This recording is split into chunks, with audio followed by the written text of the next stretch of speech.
మొదటి సమూయేలు 27వ అధ్యాయం.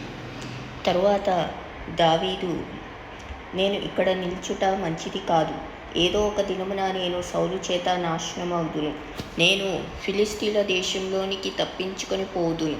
అప్పుడు సౌలు ఇశ్రాయేలీయుల సరిహద్దులలో నన్ను వెదకుట మానుకొనును గనుక నేను అతని చేతిలో నుండి తప్పించుకొందునని అనుకొని లేచి తన యొద్దనున్న 600 మందితో కూడా ప్రయాణమై మాయోకు కుమారుడును గాతు రాజునైన ఆకీషునొద్దకు వచ్చెను. దావీదు గాతులో ఆకీషునొద్ద చేరగా అతడును అతని వారందరును తమ తమ కుటుంబముల సమేతంగా కాపురముండిరి. యెజ్రెయేలీయురాలగు అహీనోయము నాబాలు భార్యయయుండిన కర్మెలీయురాలగు అబీగయీలు అను అతని 2 భార్యలు దావీదుతో కూడా ఉండిరి.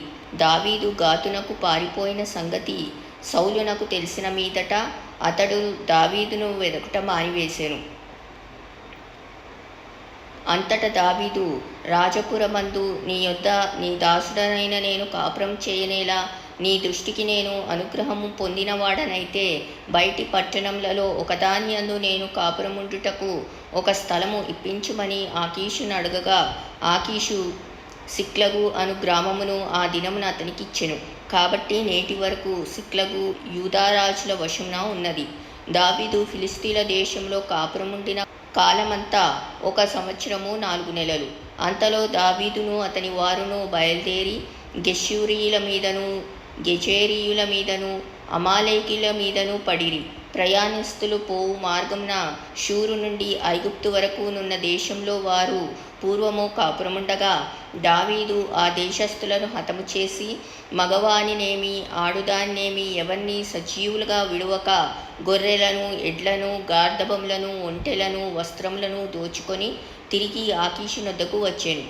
ఆకీషు, ఇప్పుడు మీరు దండెత్తి దేశంలో చొరబడితిరా అని దావీదు నడగగా, దావీదు, యూదా దేశమునకును యెరహ్మెయేలీయుల దేశమునకును కేనీయుల దేశమునకును దక్షిణముగా మేము ఒక ప్రదేశంలో జొరబడితిమనెను. అలాగున దావీదు చేయుచూ వచ్చెను. అతడు ఫిలిష్తీయుల దేశంలో నివసించినంత కాలము ఈ ప్రకారంగా చేయునని తమ్మును గురించి వారు చెప్పుదురేమో అని గాతునకు వర్తమానము తేగల మగవానినైనను ఆడుదానినైనను దావీదు బ్రతకనీయలేదు. దావీదు తన జనులైన ఇశ్రాయేలీయులు తన యందు బొత్తిగా అసహ్యపడినట్లు చేసెను గనక అతడు సదాకాలము నాకు దాసుడుగాను ఉండునని అనుకొని ఆకీషు దావీదు మాట నమ్మెను.